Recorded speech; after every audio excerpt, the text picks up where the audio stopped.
Physical force पनि हो हैन, केमिकल फोर्सहरु पनि हुन सक्छ, अब मेकानिकल एक्सचेन्ज फोर्सहरु पनि हुन सक्छन्, विभिन्न फोर्सहरु हुन सक्छ। ती फोर्सहरु लगाउँदाखेरि कुनै पनि कङ्क्रिटले कुनै खालको डिफर्मेसन देखाउँदैन भने अनि बल्ल कङ्क्रिट ड्युरेबिलिटी हो भनेर भन्छौँ। जस्तो उदाहरणको लागि जस्तो तपाईले चाहिँ फिजिकल फ्याक्टरहरु के हुन सक्छन्, तपाईले त्यहाँनेरि ह्यामरिङ गर्न सक्नुहुन्छ, तपाईले फायर गर्न सक्नुहुन्छ, तपाईको भन्न विभिन्न खालका लोडहरु तपाईले अप्लाई गर्न सक्नुहुन्छ। त्यो लोडहरु अप्लाई गर्दाखेरि चाहिँ कङ्क्रिटमा चाहिँ केही खालको असर परेन भने अनि तपाईले के हुन्छ भने त्यो कङ्क्रिट ड्युरेबल छ। अब केमिकल एक्सनहरु भइरहेको हुन्छ हैन, अब एसिड रिएक्सन होला, सल्फोनेसन होला, कार्बोनेसन होला, अब त्यो सबै एक्टिभिटिजहरु हुँदाखेरि यदि कङ्क्रिटले कुनै पनि खालको डिके, कुनै पनि खालको वेयर एन्ड टियर त्यसो देखाएन भने पनि त्यसलाई हामी के भन्छौँ त भन्दाखेरि ड्युरेबल छ भनेर भन्छौँ हैन। त्यो खालको तरिकाले हेर्नु पर्यो। अब हेर्दाखेरि चाहिँ हामी बेसिकल्ली ड्युरेबिलिटीको कुरामा चाहिँ अब अर्को हिसाबमा चाहिँ when the concrete is exposed to the different environment हैन, इन्भाइरोमेन्टसँग एक्सपोज हुँदाखेरि त्यहाँनेरि रेनहरु आउन सक्छ, त्यहाँनेरि फ्रोस्ट एक्सन हुन सक्छ, अनि त्यहाँनेरि पर्मेबिलिटी हुन सक्छ हैन। हो यस्तो खालको चीजहरुले गर्दा कङ्क्रिटलाई लङ टर्मसम्म चाहिँ विभिन्न खालको डिकेहरु गराउँछ, विभिन्न खालको सेटलमेन्टहरु गराउँछ अथवा भल्युम चेन्ज गराइदिन्छ भने त्यो पनि तपाईको लागि के हो त भन्दाखेरि कङ्क्रिट चाहिँ अब ड्युरेबल भएन भन्ने हो। त्यो कारणले ड्युरेबिलिटी हुनको लागि डिफरेन्ट टाइप्स अफ फोर्सको कारणले कङ्क्रिटमा आउने डिस्ट्रक्सन जुन छ त्यो डिस्ट्रक्सन चाहिँ मिनिमल होस्, जुन तपाईको पर्मिसिबल रेन्जभित्र होस्। त्यो पर्मिसिबल रेन्जभित्र भयो भने तपाईलाई हामी ड्युरेबल कङ्क्रिट भनेर भन्छौँ। भनेपछि अब इन्डाइरेक्टली भन्दा ड्युरेबल भनेको you have to collect the you have to get the service of the concrete भन्न खोजेको हो हैन।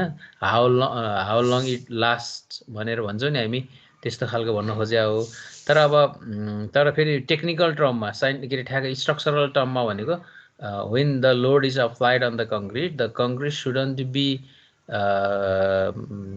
undergoes the excessive deformation हो। without any deformation, if the concrete can withstand the sustained load, it is called as durability। त्यस्तो खालको कुराहरु durability भनेको त्यो टर्मिनोलोजी हो। ममता हजुर सर, श्रिङ्केज भन्नाले के बुझ्नुहुन्छ?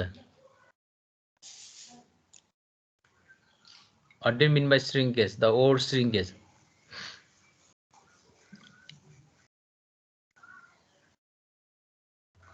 सर श्रिङ्केज भनेको चाहिँ कङ्क्रिटमा हुने कन्ट्र्याक्सन त मोइस्चर लसले गर्दा। भेरी गुड, यति टर्मिनोलोजी थाहा भयो भने हुन्छ। भनेपछि श्रिङ्केज, क्रिप, श्रिङ्केज बेसिकल्ली श्रिङ्केज र श्रिङ्केजमा कस्तो छ भने तपाईले you have not applied any load, without applying the load the concrete gets volume change हैन। अब that may be different sources हो। त्यो भल्युम चेन्ज हुने जुन फेनोमेना छ जहाँनेरि तपाईले लोड लगाउनु भएन, इन्टरनल्ली डिफरेन्ट इन्भाइरोमेन्टल फोर्सेसहरुको कारणले गर्दा हैन, कुनै बेला कङ्क्रिट ड्राई हुन्छ, कुनै बेला कङ्क्रिट वेट हुन्छ। जस्तो आज दिनभरि पानी आइरहेछ त कङ्क्रिट माथिको त्यो एक्सपोजर के अरे स्ल्याबमा गएर हेर्नुभयो कङ्क्रिट माथि भने त्यो के भयो त फुल्ली वेट छ। अनि केही सेन्डपछि पानी के अरे घाम लाग्छ, फेरि त्यो ड्राई हुन्छ, द वाटर इभ्यापोरेट होला, त्यो वाटर चाहिँ जान्छ हैन। यो प्रोसेस चाहिँ चलिरहेको छ। हो यस्तो प्रोसेसहरु हुने बेलामा जुन कङ्क्रिटमा भल्युम चेन्ज हुन्छ, जुन कङ्क्रिटमा माइनर हिसाबको सेटलमेन्टहरु हुन्छ हैन, खास त भल्युम चेन्जै हुने हो त्यो सेटलमेन्ट हुँदाखेरि पनि, किनभने त्यो भल्युम चेन्ज भएको भल्युम पनि मेजरेबल गर्न सकिन्छ। त्यसलाई चाहिँ हामी के भन्छौँ भने श्रिङ्केज भनेर भन्छौँ हैन। अब श्रिङ्केजका टाइपहरु धेरै हुन सक्छन् हैन। श्रिङ्केजका फ्याक्टर केले फ्याक्टर गर्छ श्रिङ्केज भन्ने कुरा हुन्छन्। जस्ट टर्मिनोलोजीमा बुझ्दाखेरि एकदमै ठीक छ, contraction or extension without having any load, that means त्यहाँ त्यो लोड नभइसकेपछि अरू कुरा के हुन्छ, इन्टरनल्ली नै कङ्क्रिटको कम्पोजिसनबाट हुँदो रहेछ। कम्पोजिसनबाट हुने हो भनिसकेपछि एउटा पार्ट भयो होइन। अब तपाईँले चाहिँ त्यहाँ तपाईँले अटोमेटिक कङ्क्रिट बन्ने क्रमको कङ्क्रिटको स्ट्रक्चरको क्रममा बन्ने चिज रहेछ त्यो भन्दाखेरि तपाईँले के बुझ्नुभयो, एउटा चाहिँ के अरे सेटिङ हुँदाखेरिको केस होला, एउटा हार्डनिङ हुँदाखेरिको केस होला भनेको। अब प्लास्टिसिटी लस्ट हुँदाखेरिको र अर्कोचोटि हार्डनिङ हुँदाखेरि प्लास्टिसिटीबाट अर्को स्ट्रेन्थ गेन गर्दाखेरिको, यो तीनटा स्टेजहरू जुन आउँछ concrete formation, internal structure formation हुँदा, त्यो इन्टरनल स्ट्रक्चर फर्म हुँदाखेरि जुन कङ्क्रिटको भल्युम चेन्ज हुन्छ त्यसलाई नै हामी श्रिङ्केज भन्छौँ होइन। एकदम ठिक छ। अब 16 जना हुनुभयो, राजकुमारले अलाउ गर्नुभयो भने क्लास लिने होला, नत्र अझै 1-2 24 जनालाई कुर्ने हो कि 24 गोमा।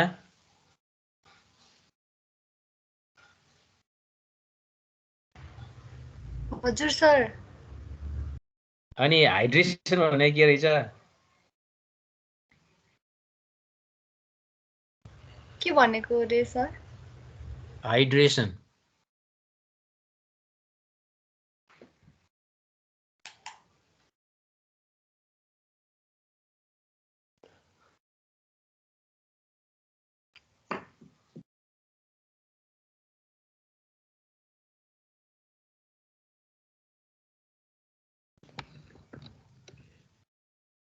अलिअलि सम्झिनु भयो नि? हाइड्रेट हाइड्रेसन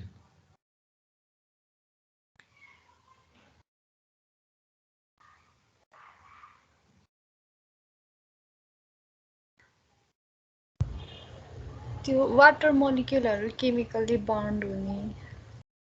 ओके, अनि भन्दै जानु अरू। निश्चल। हजुर सर। ल निश्चल काफलेले बोले ठिकै छ, मैले निश्चल भनेर भन्दा जो प्रेजेन्स हो भने जस्तो गरेको थिएँ। ल ठिक छ, काफले प्लिज। सर हाइड्रेसनको बारेमा भन्ने? हजुर। जब हामीले सिमेन्ट अनि वाटर एग्रिगेट अनि एडिटिभ मेटेरियलहरू मिक्स गरिन्छ त्यति बेला significant amount of heat produce हुन्छ। जुन एक्जोथर्मिक प्रोसेसबाट हिट प्रड्युस हुनेलाई नै हाइड्रेसन भनिन्छ। बेसिकल्ली हाइड्रेसन भन्दाखेरि तपाईँले बुझ्नु पर्यो के त भन्दाखेरि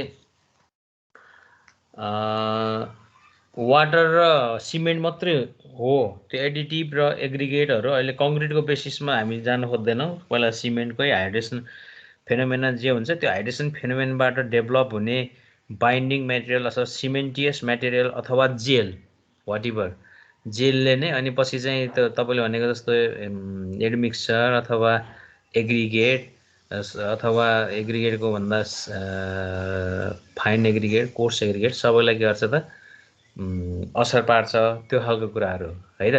भनेपछि अब यसमा चाहिँ तपाईँले हाइड्रेसन केमा डिपेन्डेन्ट हुन्छ भन्दाखेरि फाइननेस अफ सिमेन्टमा, अनि त्यसपछि आएर केमिकल कम्पोजिसन कस्तो छ, कम्पोजिसन अफ दि त्योमा डिपेन्डेन्ट हुन्छ। त्यो हुनाले त्यो C2S, C3S, C3A, C3A4, AF कि के अरे, यो सबैले चाहिँ कसरी रियाक्सन गर्छन्, अनि त्यो रियाक्सन गर्दाखेरि चाहिँ तिनीहरूले के प्रपर्टिजमा चेन्ज गर्छन् होइन, त्यो फेनोमेनन चाहिँ तपाईँको लागि हाइड्रेसन हो। अब हाइड्रेसनमा तपाईँले एक्ज्याक्टली अहिले तपाईँले भन्नुभयो नि एउटा हिट कसरी फर्मेसन हुन्छ भन्ने इम्पोर्टेन्ट हुन्छ। हिट फर्मेसन पनि त्यो ती मेटेरियलहरू जुन छन् 1 2 3 4 भनेर तपाईँले सम्झिन्छ, ती चारैवटाको आफ्ना आफ्ना हिसाबमा छन् होइन। त्यसपछि अर्को के छ त भन्दाखेरि हाइड्रेसन पछिको अर्को के छ,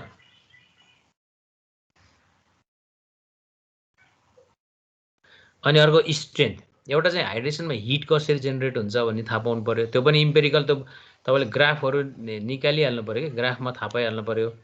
अनि दोस्रो भनेको के थाहा पाउनु पऱ्यो भने स्ट्रेन्थ अफ द कङ्क्रिट होइन, कङ्क्रिटको स्ट्रेन्थ के छ भन्ने कुराहरू थाहा पाउनु पऱ्यो।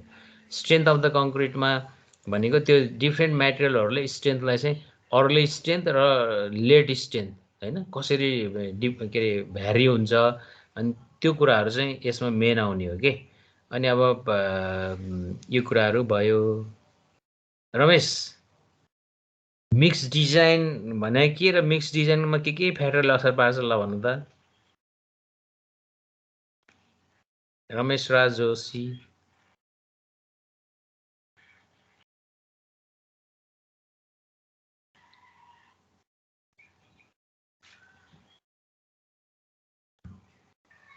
मिक्स डिजाइनमा कङ्क्रिटको के अरे मेटेरियलहरू सबै सिमेन्ट एग्रिगेट तिनीहरूको प्रोपर्टिजहरूले इफेक्ट गर्छ।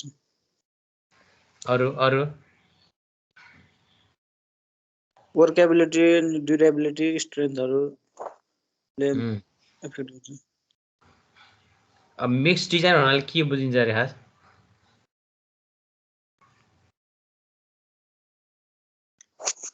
त्यही कम्पोनेन्टहरूको प्रपोर्सन कति राखेर डिजाइन गर्ने भने कङ्क्रिट।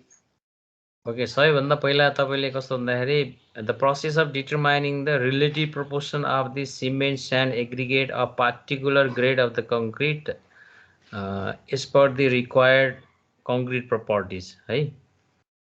त्यो हो भने त्यसलाई चाहिँ तपाईँले के भन्नुहुन्छ भन्दाखेरि मिक्स डिजाइन भनेर भन्नुहुन्छ होइन। अब mix design should be economic होइन, अनि त्यो अरू चिज त हुनु पर्ने नै भयो।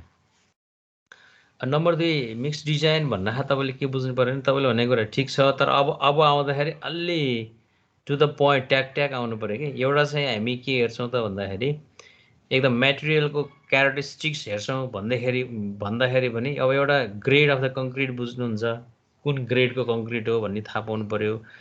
दोस्रो भनेको तपाईँले के बुझ्नु पऱ्यो भन्दाखेरि कुन टाइपको सिमेन्ट हो भन्ने थाहा पाउनु पऱ्यो होइन। नम्बर 3 मा चाहिँ एग्रिगेटको कुरा आयो। एग्रिगेट आउँदाखेरि एग्रिगेटको के कुरा थाहा पाउनु पऱ्यो। एग्रिगेटको प्रपर्टिजमा बेसिकल्ली तपाईँले type of the aggregate, shape of the aggregate, के अरे टाइप अफ द एग्रिगेटमै त्यो एक किसिमको ऊ भइहाल्यो। त्यसपछि त्यसको चाहिँ डेन्सिटी अथवा स्पेसिफिक ग्राभिटी अथवा वाटर एब्जर्प्सन होइन, यो कुराहरू। साइज अफ द एग्रिगेट पनि हो, ठुलो साइज र सानो साइज भन्ने। एग्रिगेटभित्रै पनि 5-6वटा क्यारेक्टरिस्टिक्स हेर्नुहुन्छ कि है। अनि त्यसपछि अनि आएर वर्केबिलिटी हेर्नुहुन्छ, ड्युरेबिलिटी हेर्नुहुन्छ होइन। वर्केबिलिटी कति चाहिएको, वर्केबिलिटीको हिसाबमा तपाईँले हेर्नु पऱ्यो ड्युरेबिलिटी। अनि अर्को चाहिँ air entrained, non air entrained, air entrained त्यस्तोहरू पनि तपाईँले सोध्नुभयो, अनि त्यो कुरा पनि आउने भयो होइन। अल दोज वाटर सिमेन्ट रेसियोकै कुरा इम्पोर्टेन्ट भइहाल्यो। These are the factor that governs your design of the concrete. What are the type of भनेपछि according to the different code of practices, the design might be different according to the properties of their inputs हैन। अब तपाईले भन्दाखेरि के हुन सक्छ त भन्दाखेरि अब रिलेटिभ उसमा आउँदाखेरि चाहिँ सबभन्दा पहिला डिओई मेथड भनेर भन्यो। डिओई मेथडले एउटा तरिका युज गर्छ, उसले चाहिँ स्पेसिफिक ग्राभिटी भइहाल्यो। त्यसपछि आएर अरू के अरे फाइननेस मोडुलस चाहियो यसको लागि होइन, फाइननेस मोडुलस पनि लिनु पर्यो। यस्तो आफ्नो आफ्नो कुराहरू फरक छ है। त्यो भएको हुनाले अब सुरु गरौँ ल अब सुरु गरिहाल्ने। हामीले त्यति धेरै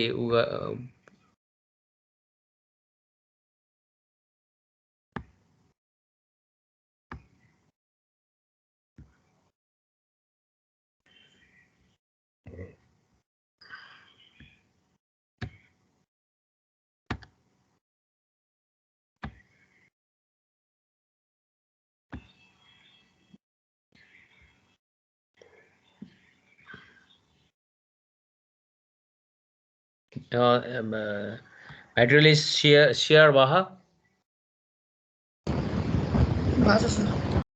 ओके, आजको टाइटल छ चाहिँ के अरे मेसिनरी वर्कमा चाहिँ lateral pressure effect of lateral loads on the masonry structure.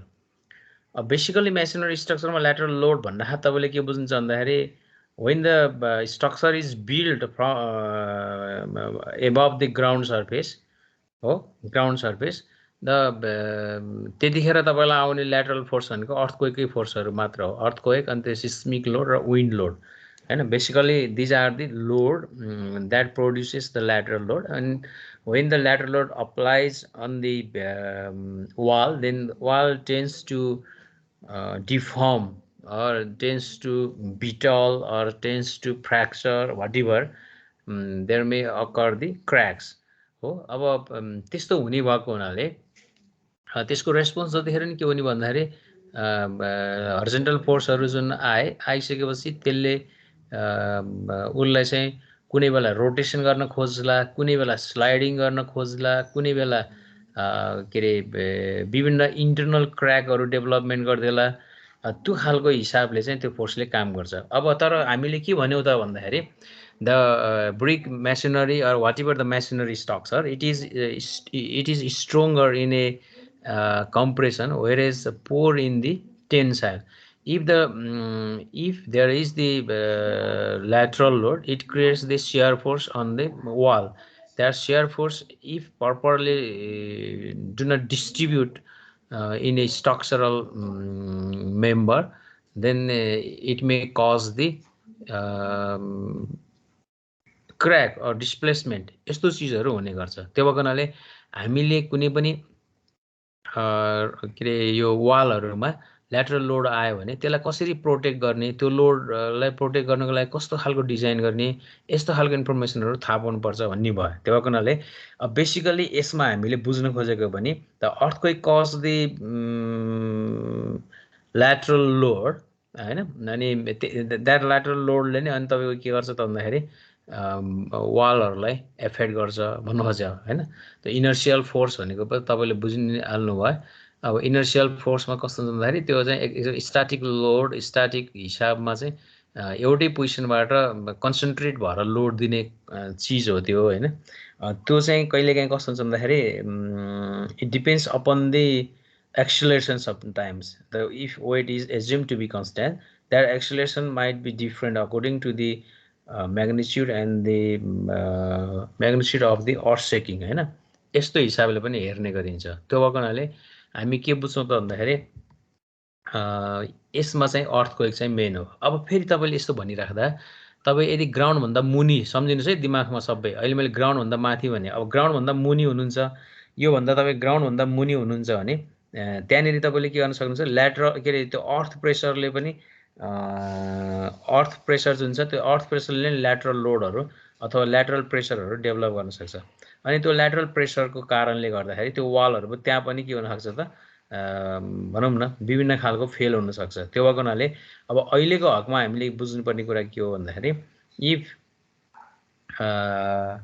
Lateral load तपाईको छैन के रे भने त्यहाँ ल्याटरल लोड हुँदा बेसमेन्ट वालहरु दिनुहुन्छ अन्डरग्राउन्डमा के, अनि त्यसपछि कहिले कहिले शियर वालहरु दिन सक्नुहुन्छ त्यसलाई प्रोटेक्ट गर्न. यो कुराहरु भयो है. अब मेसनरी स्ट्रक्चर भन्नाहात अहिले मैले भनिहाले masonry brittle and tensile brittle भन्नाहात because of the lower tensile strength and shear strength. त्यो भएको हुनाले यो बिटल हुन्छ. बिटल भनेको फुट्ने कुनै पनि ठाउँबाट यो फुट्न सक्छ अथवा क्र्याक हुन सक्छ, त्यस्तो खालको हुन सक्छ. त्यो के कारणले हुन सक्छ भन्दाखेरि when the seismic load or the seismic load attracts on the masonry structure, then large mass of structure concentrate, हैन. त्यसले गर्दाखेरि त्यो हेभी वेट हुन्छ जसले गर्दाखेरि तपाई फेल हुन सक्छ भन्ने कुरा हो. अब त्यो गर्नाले यस्तो बेलामा के हो भने अब if your construction technique is scientific according to the code of conduct, त्यस्तो भयो भने अब तपाईको एकदम कनेक्सन छ, के रे वाल टु वाल कनेक्सन छ, रूफ कनेक्सन राम्रो छ विक हैन. यदि रूफ कनेक्सन राम्रो छ भने त्यतिखेर त्यो लार्ज मास अफ मेसनरीलाई डिस्ट्रिब्युसन गरिदिन्छ. उसले डिस्ट्रिब्युसन गरेपछि एकै ठाउँ कन्सन्ट्रेसन हुँदैन अनि त्यसपछि त्यो फेलर हुने टेन्डेन्सीहरु कम हुन्छ भन्नु खोज्या हो. अब यो बेसिकली स्ट्रेस कन्सन्ट्रेसन चाहिँ कहाँ हुन्छ त विन्डोजहरुमा डोर्सहरुमा हुने गर्छ. यस्तो कुराहरु भयो है. त्यसपछि अब बेसिकली मेसनरी बिल्डिङको फेलर मोड्सहरु भनेको there are different types of failure. Out of plane failure. अब अब यदि हामीले अघि के भन्यौँ, if the masonry wall is weak in a compression and weak in a tensile and shear, then there may have different failure modes हैन। त्यो failure मोड भनेको यो सबै हो। एउटा आउट अफ प्लेन फेलर भनेको यसको ओरिजिनल लोकेसनबाट ओरिजिनल एक्सिसबाट नै सिफ्ट भएर स्ट्रक्चर अर्कोतिर गयो भने त्यसलाई आउट अफ प्लेन भनिन्छ। इन प्लेन भनेको विदिन योर स्ट्रक्चरल एक्सिस हैन, एक्सिसमै चाहिँ तपाईँको के हुन्छ भने फेल हुन्छ भने त्यसलाई हामी इन प्लेन भनिन्छ। अब इन प्लेनमा चाहिँ जस्तो क्र्याकहरू हुनु, डायगोनल त्यो भनौँ न ब्रिकहरू चाहिँ डिस्कनेक्सन हुनु, अनि त्यसपछि आएर अर्को हिसाबमा स्लाइडिङहरू हुनु, इन्टरनल स्लाइडिङहरू हुनु, त्यो चाहिँ तपाईँको लागि इन प्लेन फेलरहरू। अब डायफ्राम फेलर भनेको कहिलेकाहीँ कस्तो भने डायफ्राम फेलर भन्नासाथ तपाईँले के बुझ्नुहुन्छ भन्दाखेरि ठ्याक्कै एउटा सेक्सन नै के डायफ्राम भनेको त बुझ्नुहुन्छ नि, ठ्याक्कै ठुल्ठुलै मास चाहिँ खुम्चिने र उ गर्ने जस्तो के हाम्रो फोक्सोलाई हामी डायफ्राम भन्छ नि, मुभमेन्ट हो नि एकचोटि त्यसपछि ओरिजिनल कन्डिसनमा आइदिने के त्यस्तो खालको हो। अब कनेक्सन फेलर भनेको कहिले कनेक्सन फेलर भनेको जुन तपाईँले कोलम, पिल्लर, बिम, स्ल्याबहरू कनेक्सन गर्ने ठाउँहरू हुन्छ नि, त्यस्तो कनेक्सनहरू प्रपरली गर्नु भएन भने त्यो पनि त्यसरी फेल हुन सक्छ। Failure due to the opening of the wall, यस्तो कुराहरू होइन। पाउन्डिङ, अब you can go through this is the out of plane failure. If you see this all the part of some of the part of building may gets the collapse हो। यो चाहिँ यसरी collapse भयो। अब यो collapse हुनुको कारण के छ भने यदि तपाईँले यसरी हेर्नु नि, if the wall is in original condition like this हैन, अब यही भित्रै यहीँनेरि कतै क्र्याक हुनु, यहीँनेरिका यो इट्टाहरू टुक्रिनु छुट्टिनु भयो भने त यही भित्र मात्रै छ भनेपछि इन प्लेन फेलर भयो के। अब यो के भने यो बाटो यसले के गर्दा भन्दाखेरि आफ्नो अर्को डिरेक्सनमा गयो हैन, यसरी गयो। अब सर्टेन यहाँबाट यसरी एङ्गल बनाएर गयो होला, यहाँबाट यसरी एङ्गल बनाएर गयो होला, यसरी यो अर्को प्लेनमा यसरी गयो भने त्यसलाई हामी के भन्छौँ त भन्दाखेरि आउट अफ प्लेन भयो। आउट अफ प्लेन भएपछि के भयो त भन्दाखेरि यो चाहिँ अलिकति रिमेडी गर्नको लागि पनि गाह्रो भयो। यस्तो केसहरूमा तपाईँले चाहिँ भनौँ न रेक्टोफिटै गरेर स्ट्रेन्थेनिङ गर्ने हो कि अथवा के अप्रोच गर्ने त्यो कुरा हुन्छ। आउट अफ प्लेन भन्ना छ आफ्नो ओरिजिनल जुन वाल छ त्यो वालको एक्सिस भनेको त यही एक्सिस हो। यो तपाईँको वाइ एक्सिस हो, यसलाई एक्सिस मान्नु भयो भने यही एक्सिस हो।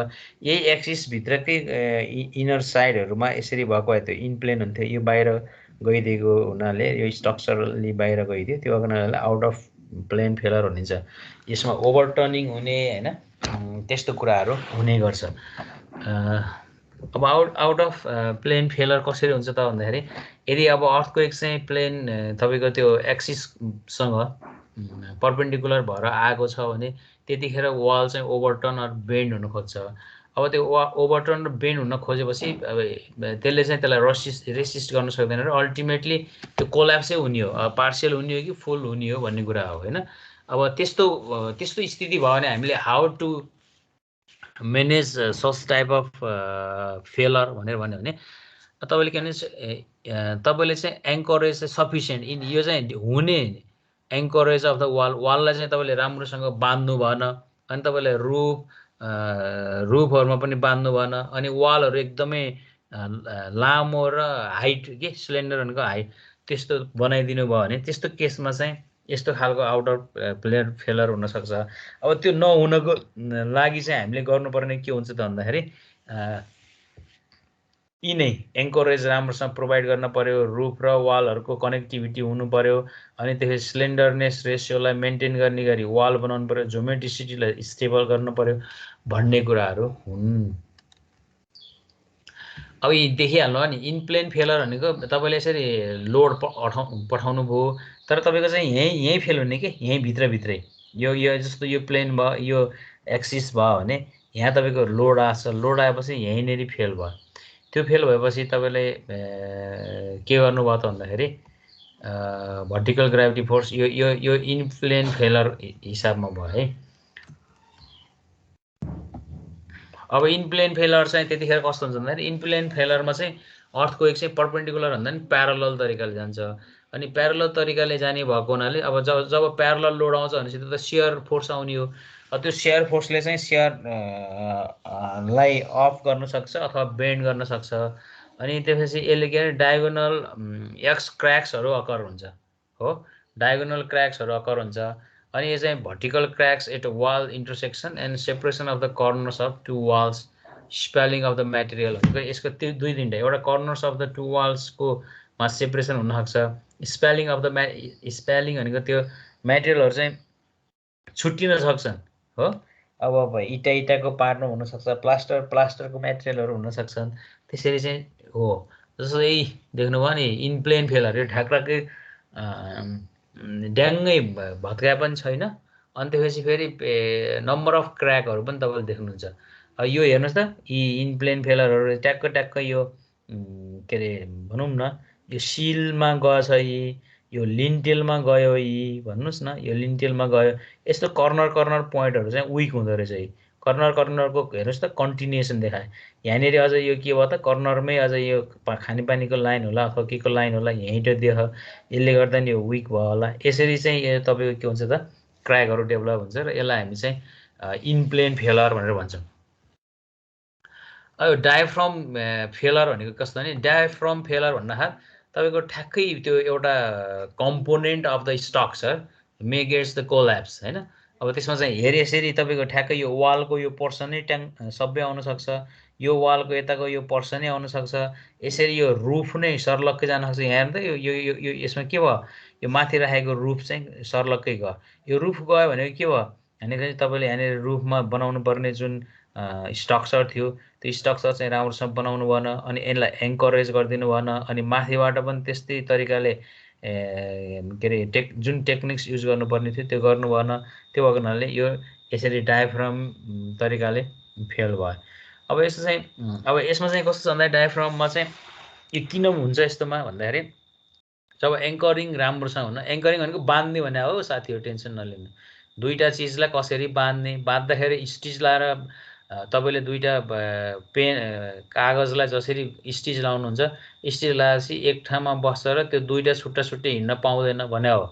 यदि दुईवटा छुट्टै हिँड्यो दुईवटा पेज भने के हुन्छ, त्यसलाई चाहिँ तपाईँहरूले चाहिँ मेन्टेन गर्न सक्नुहुन्न, त्यसले ठुलो खालको फेलरहरू ल्याउन सकिन्छ।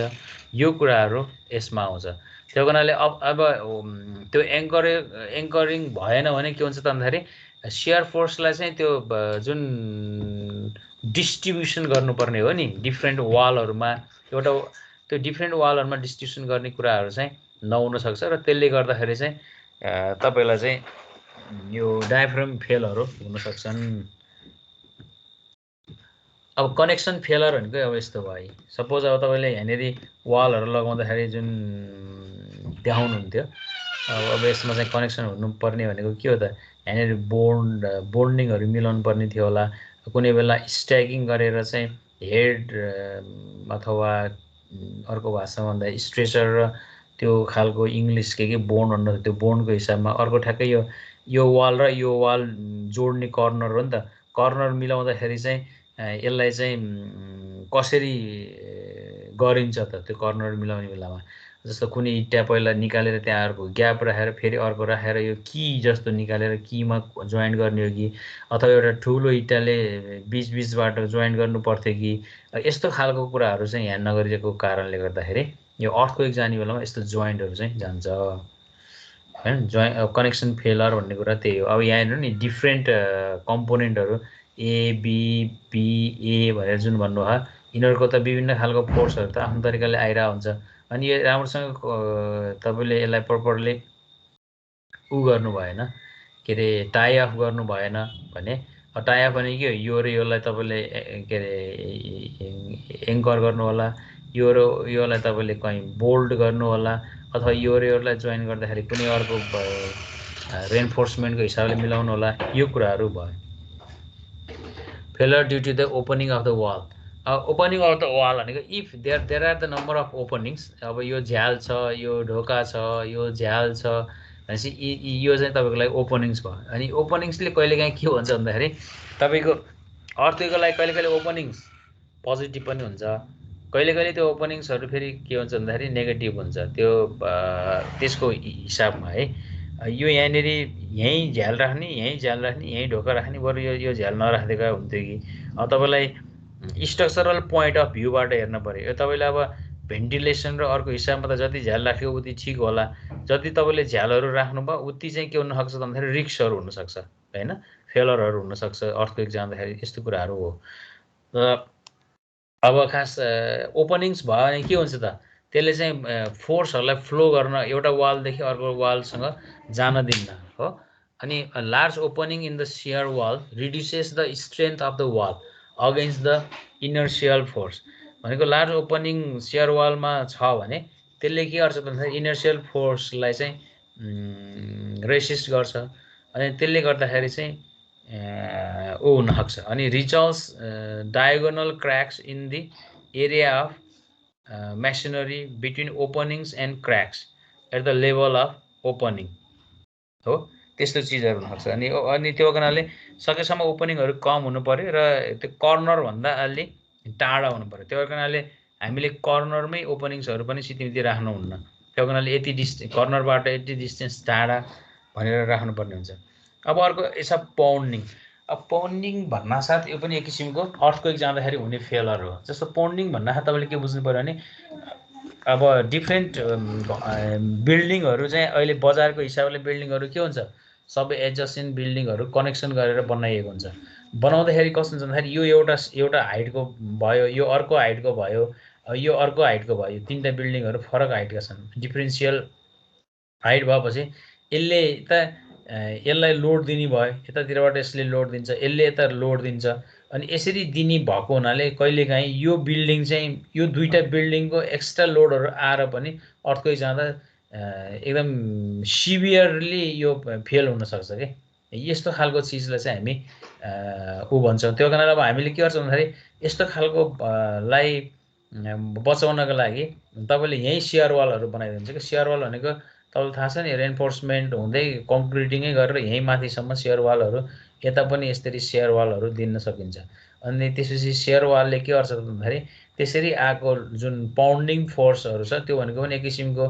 हर्जेन्टल लोडै आउने हो अनि त्यो लोडलाई उसले के गरिदिन्छ भन्दाखेरि के अरे यो वालमा डिस्ट्रिब्युट गरिदिन्छ अनि वालमा डिस्ट्रिब्युट गरिसकेपछि त्यसले के भन्छ अरू स्ट्रक्चर इलिमेन्टहरूलाई पनि दिन्छ अनि त्यसपछि आएर अल्टिमेटली त्यो के हुन्छ त फेल हुन्छ तपाईँले जस्तो मुभमेन्ट डिस्ट्रिब्युसनमा कुनै एउटा क्यान्टिलिभरमा के अरे अनब्यालेन्स मुभमेन्ट आयो भने त्यो अनब्यालेन्स मुभमेन्टलाई तपाईँले के भन्छ त नेगेटिभ हो त्यो मुभमेन्टलाई तपाईँले के भन्छ सबैतिर डिस्ट्रिब्युसन गर्नुहुन्छ आउन त तपाईँलाई आएको त एउटा रिजिड जोइन्टमा हो नि सपोज तपाईँले चाहिँ यही तपाईँलाई फ्रेम स्ट्रक्चर हो भनेर यहाँ भनिदिनु भयो भने यहाँनिर आएको रिजिड जोइन्टमा आएको एउटा के अरे मुभमेन्टलाई तपाईँले यहाँ पनि डिस्ट्रिब्युट गर्नुहुन्छ यहाँ गर्नुहुन्छ यता गर्नुहुन्छ जुन जोइन्ट छ त्यो सबै जोइन्टमा गर्नुहुन्छ नि त्यसको मिनिङ के हो त भन्दाखेरि त्यो चिजले यो एकै ठाउँमा कन्सन्ट्रेट भएर यो जोइन्टलाई मात्रै असर नपारोस् है अरूमा पनि त्यसको फोर्सहरू डिस्ट्रिब्युट भएको छ है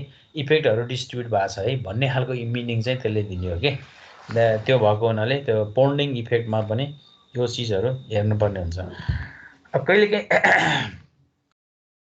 नन स्ट्रक्चरल कम्पोनेन्टहरू सपोज तपाईँले के गर्नुभयो भन्दाखेरि स्ट्रक्चरमा चाहिँ तपाईँले केही पनि गर्नुभएको छैन भन्न खोजेको जस्तो स्ट्रक्चर इलिमेन्टहरू के अरे भनौँ न फोर्सहरू डिफ्रेन्ट युज गरेर त्यो फोर्सको कारणले गर्दाखेरि यो स्ट्रक्चर फेल भयो भन्ने भएन कुनै बेला तपाईँ प्लास्टर फल हुन्छ कुनै बेला वाल सिलिङबाट त्यो फल हुन्छ भने त्यस्तै हिसाबले पनि कहिलेकाहीँ के हुनसक्छ त भन्दाखेरि स्ट्रक्चरलाई चाहिँ असर पारिरहेको हुन्छ तपाईँले माथि बनाएको प्यारापेट चिम्नेहरू अर्थक्वेक जाँदाखेरि ओभरटर्निङ भयो अनि त्यसको लोडले गर्दाखेरि त्यो वाल चाहिँ झर्न सक्छ अनि त्यो पार्टिसन वालहरूमा पनि त्यसले क्र्याकिङहरू ल्याउन सक्छ ओभरटर्निङ गर्न सक्छ यस्तो चिजहरू पनि हुनसक्छ है अब कहिले अब यसले भन्न खोजेको कुरा कस्तो पनि हो भन्दाखेरि तपाईँले चाहिँ कुनै बेला हेभी खालको सामानहरू तखता के बनाएर राख्नुहुन्छ नि वालमा त्यसरी बनाएर राखिदिनु भयो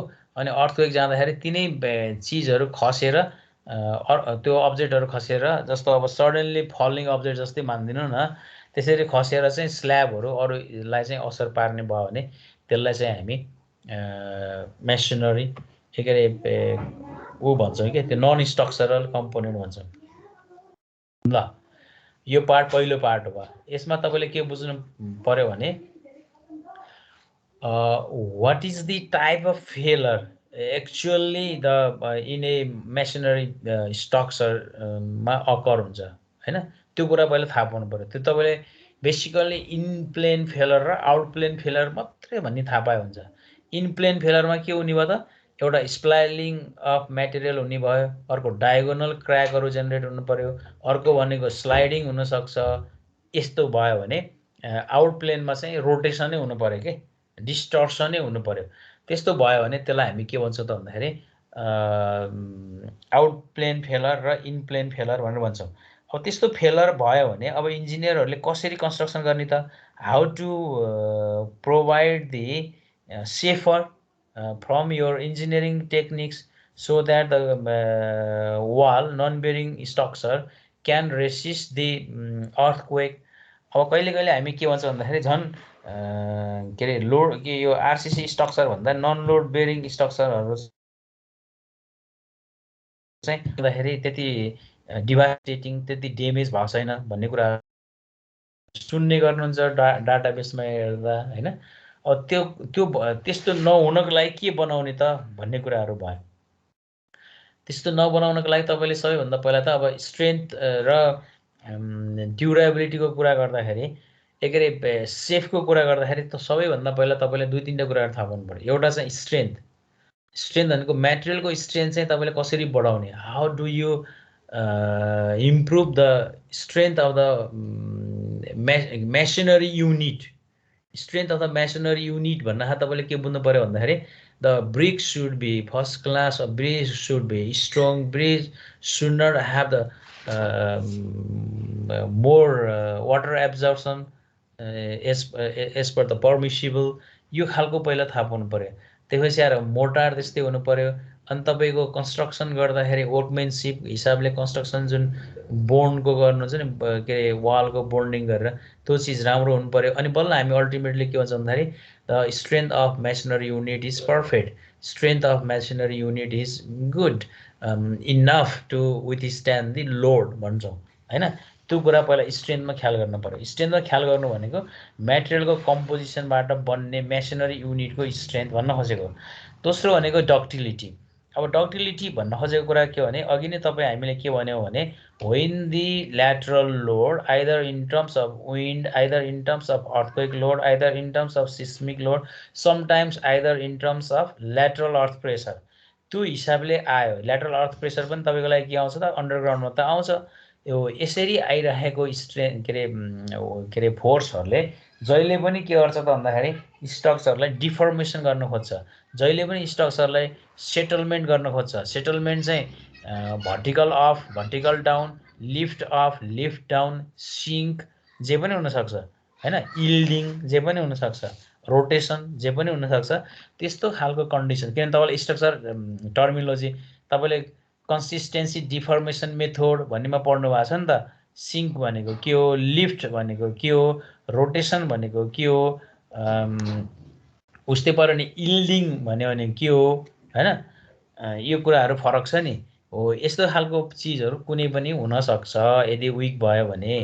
अब हामीले के गर्ने त, अब त्यो त के अरे बिट्रल हुने भयो हैन। त्यो यदि डिफर्मेसनलाई चाहिँ कन्ट्रोल गर्ने हो भने तपाईँले स्ट्रक्चरमा डक्टिलिटी प्रोभाइड गर्न पर्यो।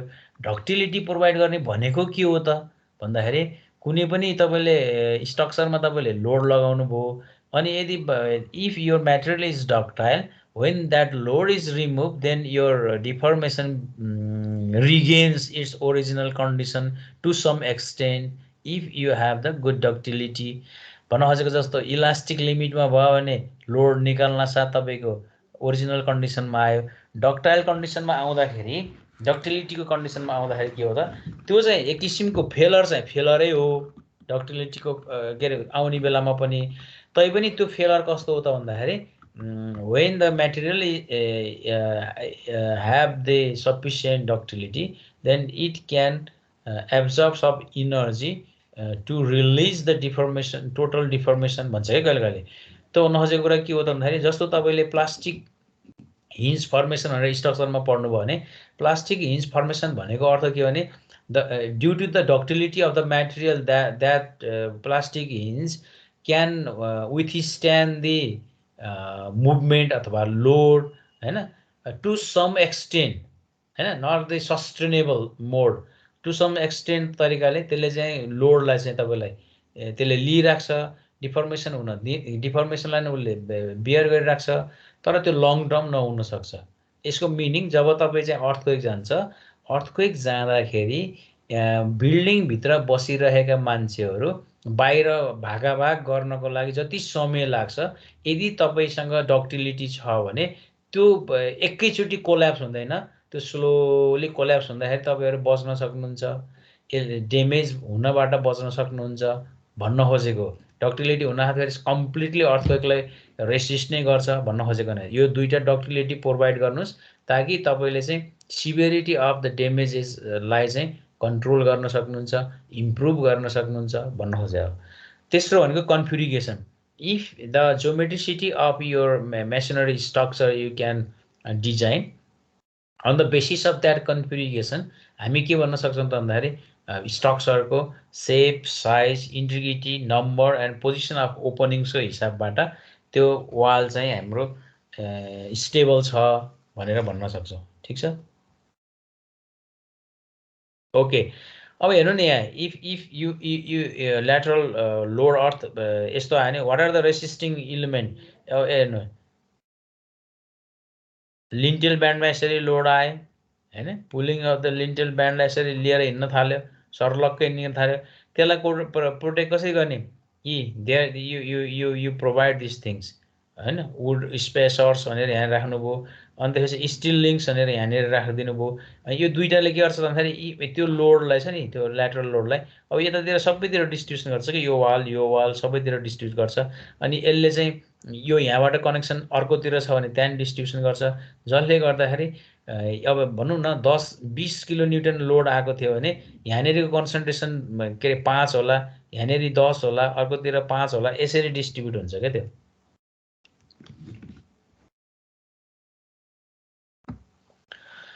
ल्याटरल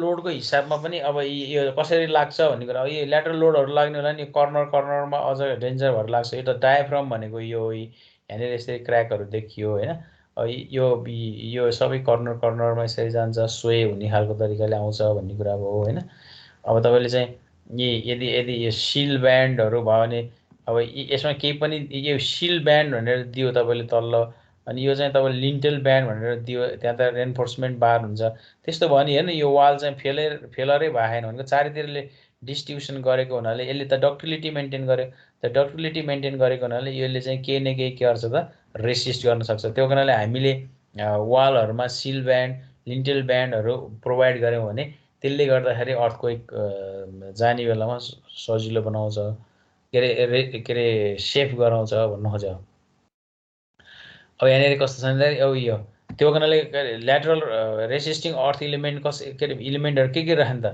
फाउन्डेसन ब्यान्ड राख्नुभयो भने फाउन्डेसन ब्यान्डको वरिपरि जुन लोड कन्सन्ट्रेसन हुन्छ त्यसले थ्रु आउट सेक्सनभरि थ्रु आउट तपाईँको एक किसिमले पेरिफेरीभित्र भन्नुहोस् न पेरिफेरीभित्र उसले लोड ट्रान्सफर गरिदिन्छ अनि त्यो लोड ट्रान्सफर गरिदिइसकेपछि तपाईँलाई चाहिँ भनौँ न डिभास्टेटिङ खालको फेलर हुनबाट बचाउँछ अनि vertical reinforcement every corner and jambs of the ओपनिङ्समा हुनु पर्यो horizontal band sill lintel gable roof सबैमा हुनु पर्यो अनि वेल कनेक्टेड रुफ के अरे फ्लोर र रुफ हुनु पर्यो कर्नर स्टिचिङ हुनु पर्यो size and position of the openings त्यसलाई मिलाउनु पर्यो भन्न खोजेको यो चिजहरू भयो भने अनि बल्ल हामीले अर्थक्वेक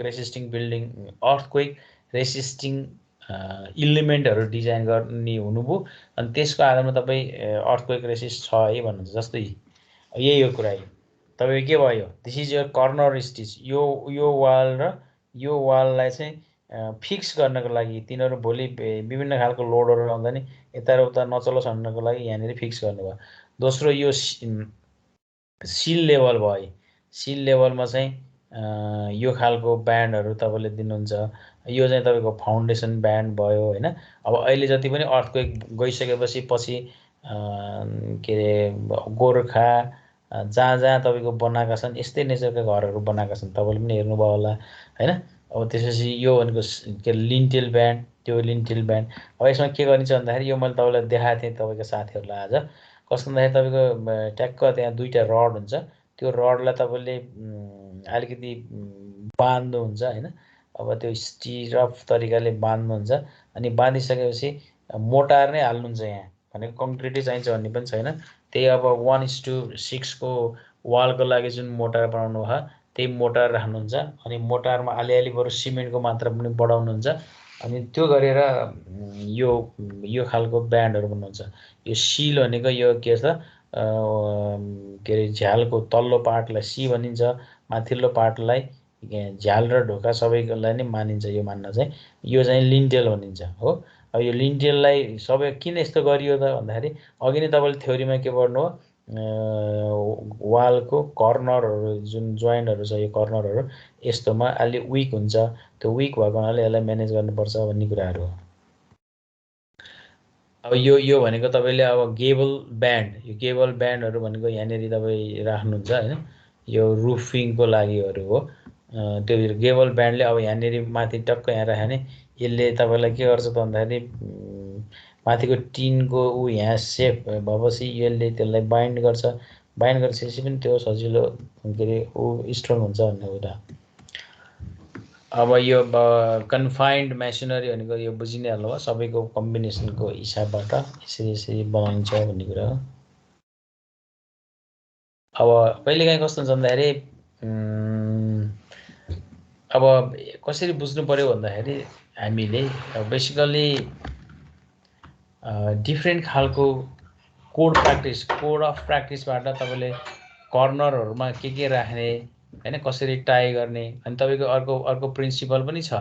जस्तो त अब कन्फाइनमेन्ट मेसिनरी वालको चाहिँ कस्तो भन्दाखेरि डिफ्रेन्ट इलिमेन्टहरूको कम्बिनेसन गराएर त्यो कम्बिनेसनलाई चाहिँ राम्रो कनेक्टिभिटी गरियो भने त्यो चाहिँ के हुन्छ त भन्दाखेरि स्ट्रङ हुन्छ भन्ने प्रिन्सिपल हो यसको।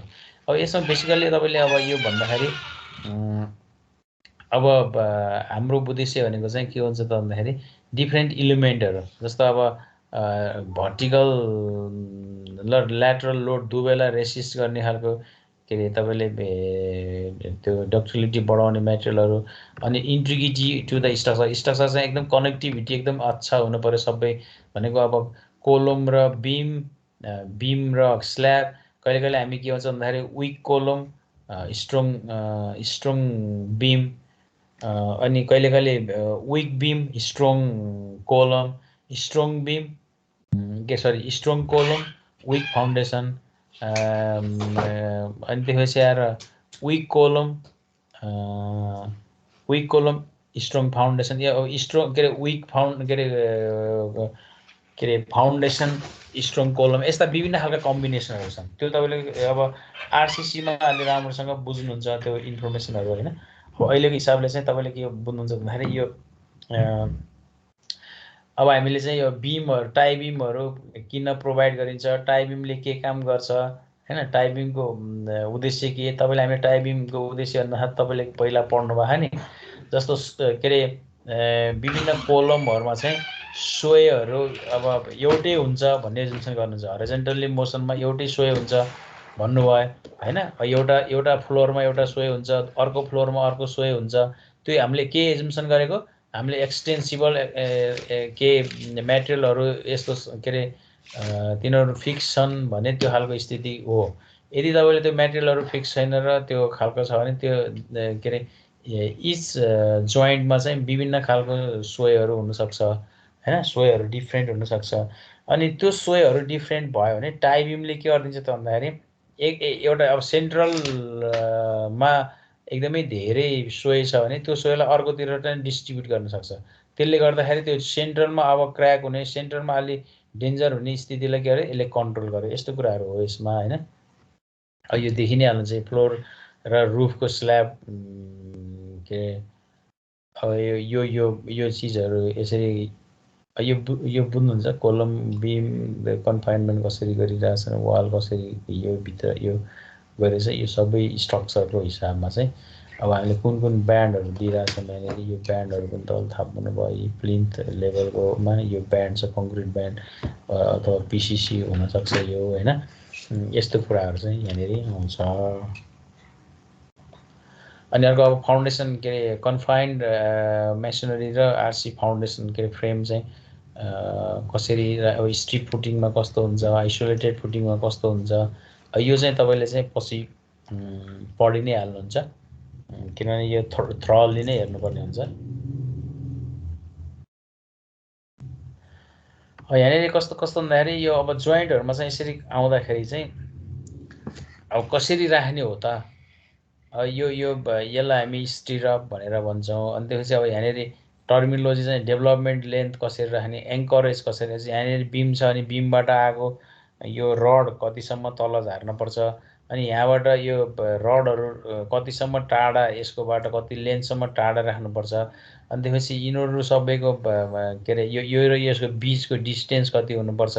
यस्ता सबै इन्फर्मेसनहरू तपाईँको लागि के हुन्छ भन्दाखेरि उत्तिकै इम्पोर्टेन्ट हुन्छ वाल कन्स्ट्रक्सन गर्दाखेरि पनि होइन। यो कुराहरू के अरे आरसिसी स्ट्रक्चरहरूमा पनि त्यो हुन्छ, दुवैमा हुन्छ। यो चिज चाहिँ एकचोटि सर तपाईँले हेर्नु होला। यो च्याप्टरमा चाहिँ हामीले गर्नुपर्ने कुराहरू यति नै हो। अरू केही छ भने भन्नुहोस् ल।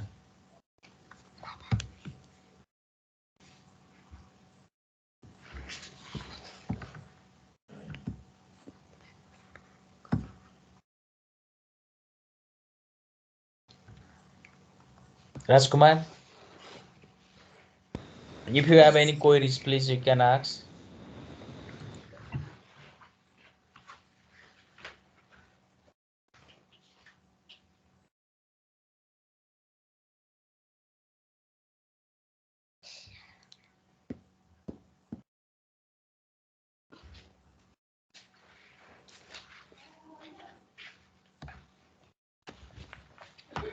अब जस्तो यसमा चाहिँ तपाईँले कहिले कहिले सुन्नुभएको नि त, यदि स्ट्रक्चर चाहिँ सिमेट्रिक छ भन्यो भने सिमेट्रिसिटी भएको स्ट्रक्चर के हुन्छ, धेरै सोय हुँदैन। सकेसम्म हामी सिमेट्रिसिटी बनाउनु पर्यो होइन। अर्को हिसाबमा हामीले कस्तो भन्दाखेरि कनेक्टिभिटीको हिसाबमा चाहिँ अब एन्करेज गर्ने, त्यसपछि कुनै बेला भनौँ न ज्याकेटिङ गर्ने, कुनै बेला बोल्टिङ गर्ने, कुनै बेला रेक्टोफिटिङ गर्ने। रेक्टोफिटिङका पनि विभिन्न खालका मोडलहरू हुन्छन्। त्यो सबै चिजहरू यसमा इन्क्लुड हुने हो है। त्यो अनि त्यसपछि अब जस्तो तपाईँले सोय के अरे तपाईँको जग्गा चाहिँ ट्र्यापोजोइडल सेक्सनको छ, ट्र्यापोजोइडल सेक्सनमा तपाईँले चाहिँ सबै ठाउँमा एरेन्जमेन्ट गर्नु पर्यो तपाईँको वालहरू भने त्यो एउटा खालको जोमेट्रिसिटी हुन्छ। त्यस्तो जोमेट्रिसिटीमा कसरी लोडलाई सकेसम्म कम कन्सन्ट्रेसन गर्ने भन्ने पाटो एउटा हुनसक्छ। अब तपाईँको एकदम रेगुलर खालको आहा भन्ने खालको सिमेट्रिक तरिकाले के अरे जोमेट्रिसिटी मिलाउन सक्नुहुन्छ। त्यतिखेर तपाईँको लागि के हुनसक्छ त, त्यो कम सिमेट्रिक फिगर के अरे लोडहरू के अरे लोड डिस्ट्रिब्युसन गर्ने तरिकाले वालहरू बनाउनु भयो अथवा बिल्डिङको कम्पोनेन्टहरू बनाउनु भयो भने अर्थक्वेकको लागि के भयो त, अलि मोर सेफ भयो होइन। अब यस्तो तरिकाको पनि हुन्छ। अब कोड अफ प्र्याक्टिसले कोडले जे भन्छ, अब तपाईँले कति एङ्करेजले के अरे एङ्करेज कति राख्नुपर्ने, कति एङ्गलमा त्यसलाई बेन्ड गर्नुपर्ने, ल्याब कति राख्नुपर्ने, अनि त्यसपछि डेभलपमेन्ट लेन्थ कति राख्नुपर्ने, अनि यो कुराहरू चाहिँ हामीले एकदमै ख्याल गर्नुपर्ने हुन्छ। अनि त्यसको आधारमा हामी स्ट्रक्चर एलिमेन्टहरू राम्रोसँग डिजाइन गर्न सक्छौँ। ल थ्याङ्क यू। अब तपाईँहरू फेरि कोही होस्टेलबाट बाहिर भात खान जाने होला होइन।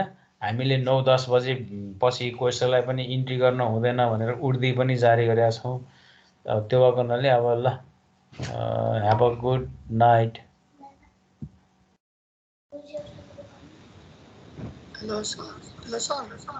हजुर, अब कुन दिन क्लास लिन मिल्छ? अब एक दिन मेरो विचारमा 11-12 तिर त्यो दिन तपाईँ सबैले के गरिदिनु होला भन्दाखेरि त्यो फोटोकपी गरेर राखिराख्नु होला। अब न्युमेरिकललाई मात्रै हो, त्यो न्युमेरिकल त ट्याक्कै एउटा न्युमेरिकल एउटा सर र भन्ने हो, अनि अर्को ल तपाईँहरूले गर्ने हो। यो क्लासमा पनि गर्ने तरिका त्यही हो। पहिला पहिला अब यहाँ त्यहाँ ड्रइङ चट्ट देखाएर गरिन्थ्यो, यहाँ फोटो देखाउँदाखेरि रातो त्यहाँ रातो कलमले कालो कलमले मार्करले लेखिन्थ्यो कि अब यहाँ त्यस्तै गरौँला गर्न त जस बुझिन्छ त्यति गाह्रो छैन। लोड क्यालकुलेसन गर्नु नै हो यसमा पनि अलिकति सिक्नुपर्ने, अरू गाह्रो छैन। अरू अरू विषयहरू मजाले पढ्नु। हजुर के फोटोकपी गर्ने? त्यो के अरे 8 च्याप्टरको जुन कोडको छ नि, तपाईँले एउटा मेसिनरीको कोड लान पनि पाउनुहुन्छ जाँचमा होइन। त्यो कोडको पनि फोटोकपी गर्नुहोस्। अझ तपाईँको त त्यहाँ त म्यानुअलै जस्तो पनि हुन्छ क्या अरे, त्यो उयोहरूमा छ के अरे के भन्छ तपाईँलाई फोटोकपीहरूमा छ क्या त्यो। ल मैले तपाईँहरूलाई भनौँ न अरू अरू विषयहरू राम्रोसँग पढ्दै गर्नुहोस्। मैले अलि अनकम्फर्ट मैले नै बनायो होला, अरू शिक्षकहरू त अब रेगुलरै हुनुहुन्छ होला होइन। योपालि त्यस्तै भयो, रेस्पोन्सिबिलिटी पनि फरक फरक मोडमा आयो होइन। हामी सबै मिलेर गर्ने हो। तपाईँहरूको पनि रोल छ। मैले as a student, as a different stakeholder जस्तै हो तपाईँहरू। तपाईँहरूको पनि टिमवर्कमा कन्ट्रिब्युसन भइ नै हाल्छ। राम्रो बनाउने कलेजलाई हामी सबै मिलेर। ल thank you very much. Excuse me sir. भन्नु सर, अनि हाम्रो इक्जाम आउन लागिरहेको छ, अनि भ्याक्सिनको के कुरा हुँदैछ? कति राम्रो प्रश्न गर्नुभएको।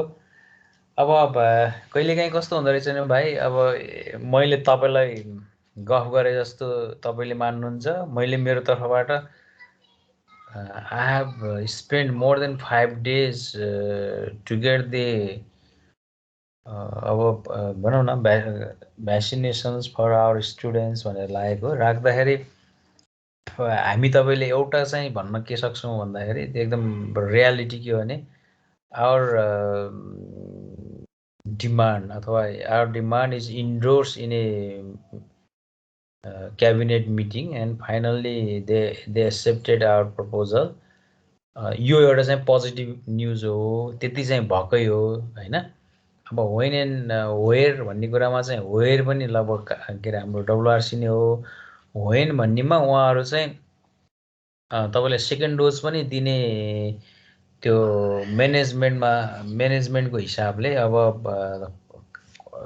कति छ उनीहरूसँग, अनि तपाईँहरूलाई स्टार्ट गर्न साथ उनीहरूलाई एउटा ब्याकअपमा के गर्न खोजिरहेछन् त भन्दाखेरि अरूहरूले पनि मागिहाल्ने भएको हुनाले पहिला त्यहाँ दियो भने पनि यो पछिको स्टेपमा यति यति डाटा अनुसार म तयार हुनुपर्छ भन्ने हिसाबले अलिकति ढिलो भयो हो।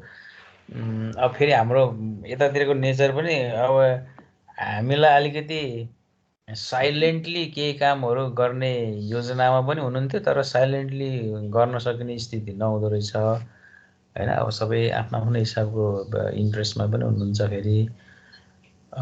त्यो कारणले तपाईँ चाहिँ छिट्टै पाउनुहुन्छ, यसमा डाउटै छैन। हाम्रो के अरे उहाँहरूले प्लानमै राख्नु भएको छ।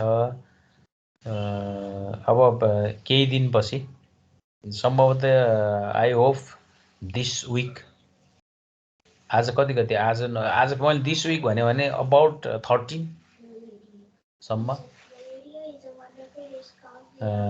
त्यतिखेरसम्म पाउनुहुन्छ जस्तो लाग्छ मलाई।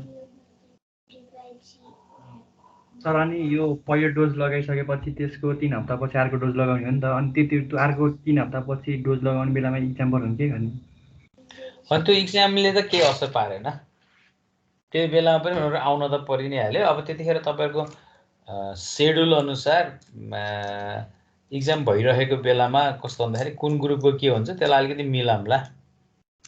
सर, अनि यो खोप लगाइसकेपछि कोही टाउको दुख्ने, भमिटिङ आउने, अनि इक्जामको बेलामा त्यस्तो भयो भने चाहिँ हुन्छ नि, त्यो सोच्नु भएको छ? कति राम्रो कुराहरू नभए त्यो कुरा सबै सोचेर त झन् के अरे 4 महिना 24 गते पहिलो चिठी दिएको, म डेटाबेस नै भन्छु तपाईँलाई। 4 महिना 24 गते सबै इन्स्टिट्युसनहरू, स्टेक होल्डरहरू जसले चाहिँ तपाईँलाई खोप प्रोभाइड गर्छ, बेसिकल्ली जिल्ला जनस्वास्थ्य, प्रजीय र स्वास्थ्य पहिला स्वास्थ्यमा पनि हामीलाई पहिला स्वास्थ्यको पार्टमा हामीलाई थाहा भएन उहाँहरूको थ्रुबाट भनेपछि अझ हामीले यतापट्टि ऊहरूमा दियौँ अझ सामाजिक विकासले दिन्थ्यो क्या पहिला हामीलाई त्यो पछि छुट्टिएर एउटा ऊ मात्रै सामाजिक विकासमा पहिला डाक्टर साहबलाई पनि दियौँ यसरी पहिला दियौँ त्यसपछि दोस्रो चरणमा हामी फेरि त्यसलाई फलोअप गर्ने हिसाबमा दोस्रो चरणमा डेटाबेसमै हामीसँग यति स्टुडेन्ट छन् यसरी यसरी छन् भनेर दोस्रो चरणमा प्रोभाइड गऱ्यौँ त्यो चाहिँ लगभग हामी 1 गते 2 गतेतिर दियौँ अनि 1 गते 2 गतेतिर दिँदाखेरि महानगरपालिका अर्कोलाई दियौँ त्यसपछि 3 गतेतिर चाहिँ होइन यो भएन मिनिस्ट्री क्याबिनेटहरूमा पनि अलिकति फलोअप गर्नु पऱ्यो भने उहाँहरूलाई दियौँ त्यसपछि फाइनल्ली इट गट सेभ अनि त्यो उद्देश्य त तपाईँले भनेको जस्तै फर्स्ट विकमै गराएर त्यो 3 हप्ता पछि कुनै कज के अरे त्यसको साइड इफेक्ट भयो भने पनि कतै असर नपरोस् भन्ने हिसाबमा हो तर फाइनल्ली यो सबै के छ त भन्दाखेरि प्रडक्ट नआउन्जेलसम्म इनपुट्स भनेको कसले के दिएछ भन्ने कुराहरू सबै अननोन हुँदो रहेछन् कि हाम्रो टेक्निकल कुरामा झन् म्यानेजमेन्ट कुरामा त झन् एकदम त्यो अननोन हुन्छन् होइन त्यो अननोन एक्टिभिटिज चाहिँ हामीले एउटा सेपमा पुरा छौँ त्यो कारणले अब चाँडै पाइयो भने तपाईँको आन्सर ठिक होला 3 हप्ताको पछि त्यसले दिने साइड इफेक्ट र अब मैले त्यति धेरै तपाईँको कुनैलाई हो त्यस्तो धेरैमा चाहिँ त्यस्तो खालकोहरू देखिएको त छैन होइन अब जोन्सन एन्ड जोन्सन लाउनेकोलाई मैले त्यस्तो सुनेको थिएँ भेरोसिल लाउनेलाई त्यस्तो छैन तपाईँ चाहिँ एन्टिजेन के अरे त्यो जापानिजवालाको नाम के अरे त्यो फाइजर लाउनेलाई पनि 2-3 दिनसम्म ज्वरो आइराखेको थियो पुल्चोकमा पनि त्यो पनि कुरा भयो तपाईँ फाइजरमा नै पर्नुहुन्न जे जोन्सन एन्ड जोन्सन नि पर्नुहुन्न भेरोसिल र त्यो हजुर जापानिज अर्को खोप त्यो दुईटा मध्ये एउटा हो कि ल thank you anyway we do wish we can do good है I do wish your queries will be solved very soon. Thank you. Good night. Thank you, sir. Good night, sir.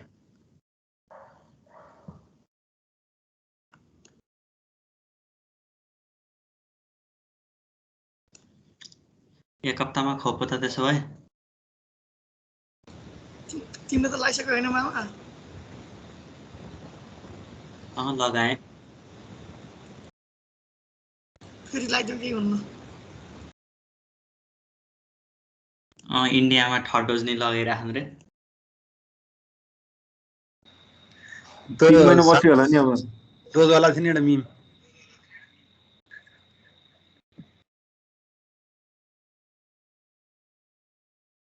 के अरे त्यो डक्टरले 7:30 मा बोलायो भन्ने होइन त्यही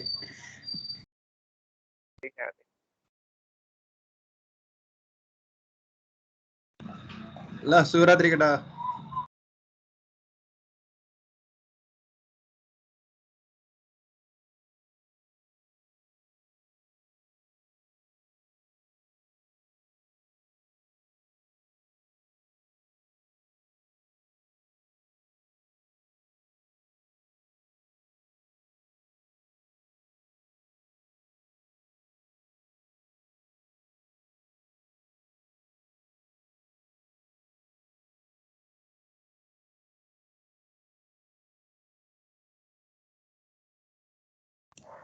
मान्छक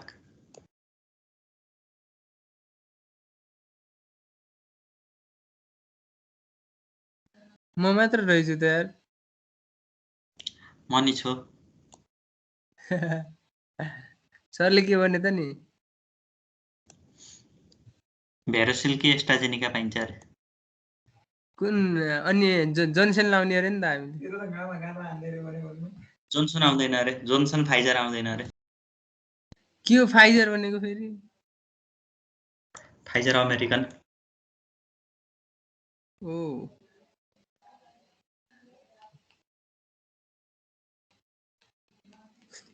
साँच्चै ल्याउने हो त? एक हप्तामा ल्याउँछ अरे।